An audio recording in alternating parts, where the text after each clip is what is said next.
गबोल साहब, आजकल आप असेंबली में काफ़ी आवाज़ उठा रहे हैं और याद है भी कुछ माह पहले आपने लियारी में लोड शेडिंग के हवाले से भी आप हुकूमत पे खूब बरसे थे। अभी भी एक इजलास में आपने जो कुछ अरकान थे उनको कहा कि बच्चों की तरह बहस करते हैं और अपने ही आस्तीन में सांप हो तो बंदा क्या करे। तो ये आजकल इतने गुस्से में क्यों रहते हैं और ये सांप कौन है और किसकी आस्तीन में? खैर, आस्तीन के सांप का मतलब तो मेरे ख्याल में यही है कि अपने ही हैं, अपने ये जो गिराते नशे मन पे बिजलियाँ अपनी सफ़ों में अपनी सफ़ों में होते हैं। तो बहरहाल ये है कि मैं तो काफ़ी ऐसे दौर से गुज़र के गिरते उठते पहुंचा हूँ दोबारा असेंबली में। तो ये तो चीज़ें मैंने देखी है, जिस पे एहसानात किए वो कहते हैं जिस पे एहसान किए उसके शर से बचो। तो बहरहाल नाम नहीं बताएंगे आप किसी का? अपनों के साथ थोड़ी बहुत नोक जोक चलती है रहती है। बहरहाल मैं असेंबली में बड़ा कोशिश करता हूँ कि स्पीचेस करूँ, एक्टिव रहूँ, लेकिन ये कि मौका कम मिलता है। लेकिन चूंकि आजकल हम फंसे हुए हैं ये तरामीमों के चक्कर में, तो अब उस पर ज़्यादा तवज्जो होता है, टाइम हमें अपने लिए कम मिलता है कि हम अपने हल्के के हवाले से बात करें। तो ज़्यादा बोलने वाले और ज़्यादा जो एक्टिव होते हैं वो पता है ना, सियासी जमात में जो कायदीन होते हैं उनको ज़्यादा पसंद नहीं होते, वो ज़्यादा पसंद नहीं करते ऐसे लोगों को। अब देखें, सियासी कायदीन पसंद करते हैं तो फिर टिकट देते हैं ना, पसंद किया तो टिकट दिया। तो बहरहाल ऐसे पार्टी के अंदर कुछ लोग होते हैं। आस्तीन के सांपों को ना वक्तन उजागर करते रहना चाहिए, सबके लिए बेहतर होता है अगर आप समझते हैं कोई है तो। 26वीं आईनी तरमीम गबोल साहब पास हो गई है और उसमें कुछ इबाम हैं और उस पर अब सवालात भी उठ रहे हैं कि जुडिशल कमीशन कैसा होगा और फिर जो आईनी बेंच है उसमें कौन होगा और जो आईनी बेंच को मुकदमात हैं वो कौन ट्रांसफ़र करेगा, कौन सी अथॉरिटी होगी। आप समझते हैं ये 26वीं आईनी तरमीम जो है इसके बाद मामला बस अब ख़त्म हो गया है या पिक्चर अभी बाकी है? मेरे ख्याल में कि अभी और कुछ करना है। 26 के बाद 27 तरामीम आने वाला है, उसके ऊपर काम शुरू कर दिया है। जैसा कि आपने देखा आज चेयरमैन बिलावल ने प्राइम मिनिस्टर से मुलाकात की और उसके ऊपर बातचीत भी शुरू कर दी, बल्कि काम भी शुरू कर दिया। कहा जा रहा है इत्तेफाक राय हो गया है। इत्तेफाक राय हो गया, काम शुरू कर दिया है। अच्छा। ड्राफ्ट बनना शुरू हो गया है।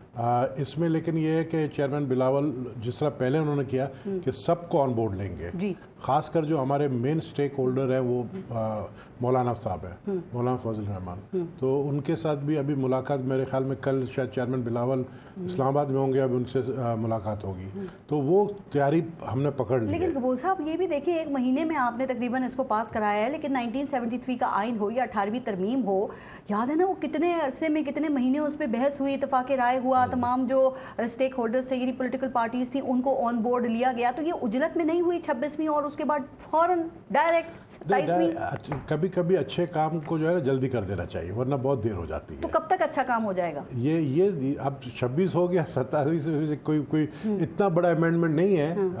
जो 26th अमेंडमेंट था वो कुछ काफ़ी उसमें मैं इस पे आगे जरा तफसील से बात करूंगी। मैं इस पे आपसे जानना चाह रही हूँ कि वो जहर भी इसमें होगा या नहीं होगा। जो मौलाना ने कहा था कि वो काले सांप के दांत और जहर मैंने निकाल दिया है, लेकिन सर कल सुप्रीम कोर्ट में ना ये फुल कोर्ट मीटिंग भी है और ये इसलिए कोई इतनी बज़ाहिर हैरत की बात नहीं है, चूँकि जब नए चीफ जस्टिस आते हैं तो फिर वो फुल कोर्ट मीटिंग बुला लेते हैं।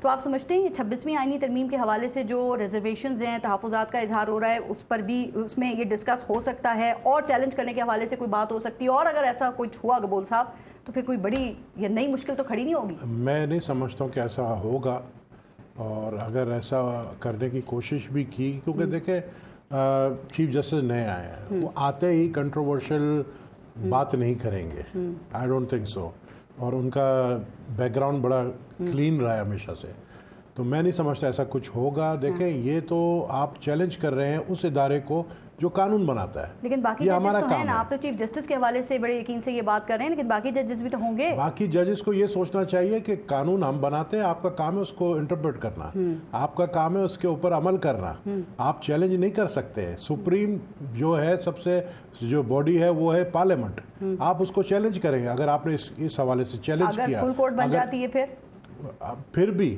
आप सुप्रीम कोर्ट फुल बेंच भी जो है वो उस इदारे को चैलेंज नहीं कर सकता है जो आपको कानून बना के आइन बना के देता है। ठीक है, आपको उसी आइन के ऊपर आप जो है सुप्रीम कोर्ट चला रहे हैं, उसी आइन के ऊपर आप हाई कोर्ट चला रहे हैं, आप उसको कैसे चैलेंज कर सकते हैं? वो जमाने गए कि प्राइम मिनिस्टर इलेक्टेड को घर भेज दिया किसी ने, अगर आपको जमाने गए कि आप कंटेम्प्ट ऑफ कोर्ट में अगर किसी सेनेटर ने बोल दिया या किसी MNA ने बोल दिया, आपने उसको जेल कर दिया 1 महीने के लिए, वो जमाने गए। अब। ठीक, अच्छा सर मैं आगे बढ़ती हूँ, लेकिन कल ना वो JUIF के तर्जुमान थे असलम गौरी साहब, वो भी प्रोग्राम में हमारे साथ मौजूद थे और वो कह रहे थे चीफ जस्टिस के हवाले से कि जब हमने बैठ के मुसवदे पे डिस्कशंस हो रहे थे तो हमें यही बताया गया था कि जो चीफ जस्टिस होंगे वो मंसूर अली शाह होंगे, और फिर बाद में जब ये तरमीम मंजूर होने लगी तो जो मुर्तज़ा साहब हैं उनके सेनेटर, उन्होंने कहा कि 5 मिनट पहले कुछ मुझे ये पता चला कि जो चीफ जस्टिस हैं वो जस्टिस याया अफरीदी होंगे। तो पहले क्या यही फैसला हुआ था, इसी पे यकीन दहानी थी, यही बात हो रही थी पीपल्स पार्टी और JUIF के दरमियान और गवर्नमेंट नून लीग के दरमियान? मुझे इसका इल्म नहीं है। हाँ। लेकिन ये कि ये असल में देखें बहुत सारी ऐसी चीज़ें हैं कि कहा जाता है कि जी हम करने के लिए तैयार है, लेकिन हम शो करेंगे कि हम खुश नहीं है। तो जब हम ये शो करें हम खुश नहीं है लेकिन हम करने के लिए तैयार हैं, विकेट के दोनों तरफ खेलते हैं, वो विकेट के दोनों तरफ खेलते हैं पीपल्स पार्टी की तरफ। और कहा जाता है कि जी लोगों को तोड़ के लाया गया, लोगों को जबरदस्ती वोट डलवाया गया, लोगों को खुद भेजा गया। अच्छा, खुद भेजा गया? खुद पार्टी के, जिस पार्टी के लोगों ने हमें वोट दिया उन्हीं के पार्टी के लोगों ने भेजा है। अच्छा, हाँ। कबूल साहब फिर हम ये समझें कि 26 तरमीम हुकूमत जिस मकसद के लिए जो टारगेट अचीव करना था, जो करना चाह रही थी, जिस लिए लाई थी, वो हासिल हो जाएगा और जो जुडिशियल एक्टिविज्म है उसका रास्ता भी रुक जाएगा। बिल्कुल ऐसा ही है, बिल्कुल मुजम्मिल साहब सही कह रहे हैं। जब तक आईनी बेंच नहीं बनेगा तो रोस्टर में आप देख लें कि चीफ जस्टिस ने आईनी जो मुकदमात है उसको अलग कर दिया है, और अब जो रोज़मर्रा के होंगे केसेस वही सुनेंगे। और आपने जो कहा कि जी कोई उस पर बातचीत होगी, कोई प्रोज एंड कौन जो है इसके बारे में जिक्र होगा, तो मैं नहीं समझता हूँ कि वो चीफ जस्टिस अलाउ भी करेंगे इसको, क्योंकि फिर आप देखें ना कि इंप्रेशन दे रहे हैं कि आपने 26वीं अमेंडमेंट को नहीं माना है। मतलब तो, चीफ जस्टिस आप कह रहे हैं कि बाकी जजेस को अलाउ नहीं करेंगे इस पे बात करना? मेरे ख्याल में कि वो अलाउ इसलिए नहीं करेंगे क्योंकि फिर मुतनाज़ा ये जो है सारी बातचीत हो जाएगी। आपने जब एक चीज़ को माना है, आप उसी 26वीं अमेंडमेंट की वजह से आज चीफ जस्टिस बने, दूसरे जजेस ने आपको सबने वेलकम किया है। किसी ने जो है चीफ जस्टिस की अफरीदी साहब के लिए किसी ने जो है नेगेटिव कोई ऐसी कोई स्टेटमेंट नहीं दी है, ठीक है, including supreme court bar association, ठीक है, चाहे वो आपके हाई कोर्ट बार एसोसिएशन हो चाहे सुप्रीम कोर्ट, सबने वेलकम किया है। राइट। तो ये कहना कि जी नहीं ये कहना कि जी एक तहरीक चलाएंगे और वकील जो है बाहर सड़कों पे निकल आएंगे, अभी तक इसका कोई इम्कान नहीं है। इन्होंने कहा था ये चैलेंज भी करेगी PTI, अभी तक इन्होंने भी वो फैसला नहीं किया है चैलेंज करना है कि नहीं। आपने कहा 27वीं आईनी तरमीम की तैयारियां हो रही हैं, वो कितनी खतरनाक होगी? खतरनाक क्यों होगी? 26वीं आईन खतरनाक है? नहीं, 26वीं आईन मुझे बताया खतरनाक है। इसका छोटा सा एक मिसाल देता हूं। तो जहर और सांप वाली बात याद है ना मौलाना साहब की, काले सांप के दांत और जहर निकाल दिया था मैंने। देखिए ना, वो मौलाना मेरे ख्याल में मौलाना कहना कुछ और चाह रहे थे, किसी और की तरफ इशारा था, लेकिन लोगों ने उसको किसी और की तरफ कर दिया। ऐसी कोई बात नहीं। मौलाना किसकी तरफ इशारा था मौलाना का? पता नहीं, मौलाना साहब से ही पूछे, उसके पार्टी के लोगों से पूछे। मुझे नहीं लगता है मौलाना, देखें मौलाना साहब ने बहुत अक्लमंदी से, बहुत सोच विचार से जो है ये अमेंडमेंट को सपोर्ट किया है, और उन्होंने ये जितने दिन लगे हैं ये मौलाना की वजह से। गबूर साहब ये तो सपोर्ट कर दिया, लेकिन क्या इस दफा मौलाना साहब के बगैर आपके पास नंबर्स पूरे होंगे, या आप समझते हैं कि पहले वो ना करेंगे और बाद में हाँ कर देंगे? चूंकि उन्होंने ये कहा है कि 27वीं आईनी तरमीम तुम्हारा बाप भी पास नहीं करवा सकता। सुन रहे हैं ना आप उनके बयान? शायद ये पता नहीं है ना, अभी तक ड्राफ्ट तो बना नहीं है, ड्राफ्ट बन रहा है।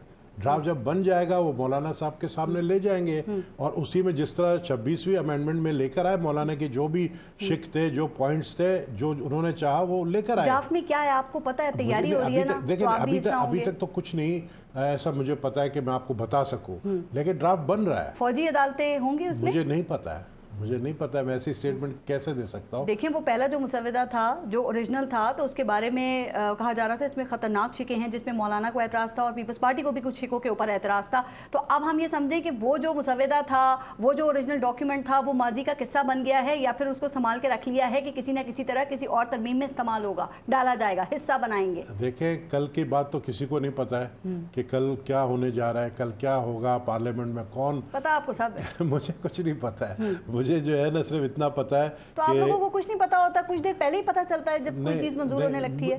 देखिए 26वीं अमेंडमेंट का पता था, रोज चेंजेस आ रही थी उसमें, हमें ये बताया जाता था कि आज ये शिक जो है उसको तब्दील किया गया है, आज इस शिक को मौलाना के कहने पे डाला गया है, इस शिक को मतलब देखें ये सारा 26th अमेंडमेंट पीपल्स पार्टी का तोहफा है। चेयरमैन बिलावल भुट्टो जरदारी की मेहनत है। अच्छा। ये सबको पता है और ये सब जानते हैं। सिर्फ उन्हीं की मेहनत है। सिर्फ उन्हीं की मेहनत है। ठीक। नून लीग के कुछ लोगों ने ये थोड़ा सा आइडिया इस चीज़ का दिया है कि उसमें फौजी अदालतें शामिल हो सकती है, उसकी शिक डाली जा सकती है अगर जरूरत पड़े तो। देखा, अब आप जरूरत पे आ गए। पहले आप कह रहे थे कि नहीं होगी। मैंने नहीं कहा नहीं होगी, मैंने कहा अगर जरूरत पड़े तो। देखें अभी तो ड्राफ्ट बन रहा है। कल कौमी असेंबली का इजलास है, ये इजलास क्या अहम इजलास होने जा रहा है? क्या अहम होगा? बिल्कुल सही कहा मुजम्मिल साहब ने, ये जो प्रैक्टिस एंड प्रोसीजर है उसके ऊपर मेरे ख्याल में होगा। क्या आपके ख्याल में क्या तरमीम करेंगे, क्या उसमें तब्दीली करेंगे? हमें कहा गया है कि सुबह 9 बजे तक आपको वो तरमीम भेजेंगे, वो जो कल की होगी, कल की या परसों की, जो हमें MNS को जिस सबको बुलाया गया है वो कल पता चल जाएगा। सर क्या मतलब ख्याल क्या है, क्या जजेस की तादाद में इजाफा कर दिया जाएगा सुप्रीम कोर्ट के जो हैं, या फिर प्रैक्टिस एंड प्रोसीजर वो आप इनसे कानूनदानों से पूछे। अच्छा। इनको पता है क्या होने जा रहा है। राइट, पास आपने करना है, लेकिन पूछूं मैं, वो कानूनदान नहीं है, वो सीनियर तज्जियाकार है। मतलब ये सवाल उनसे दूसरा जो साथ में पंजौता साहब से पूछूं। हाँ, वो कानूनदान है, वो कानूनदान है, बहुत बड़े पता उनको है, लेकिन पास आप लोगों ने करना है। नहीं, मैं पहले अपने, अब देखें ना, अपने पत्ते खोलना नहीं चाह रहा हूँ। अच्छा, पता सब कुछ है, लेकिन पहले से क्यों बताया? क्योंकि रात उसके अंदर देखें मौलाना फजल रहमान साहब जो बातें करते हैं कि मैं 27वीं अमेंडमेंट को किसी सूरत में पास होने नहीं दूंगा, हम उनके पास जाएंगे, ये जब ड्राफ्ट लेकर जाएंगे वो ये भी पास करवा देंगे। मैं समझ गई तो कि आप क्यों नहीं बता रहे, क्योंकि आपकी आस्तीन में सांप है है ना, ये चीज है। आस्तीन वाली सांप को जो है ना आपने जगा दी है।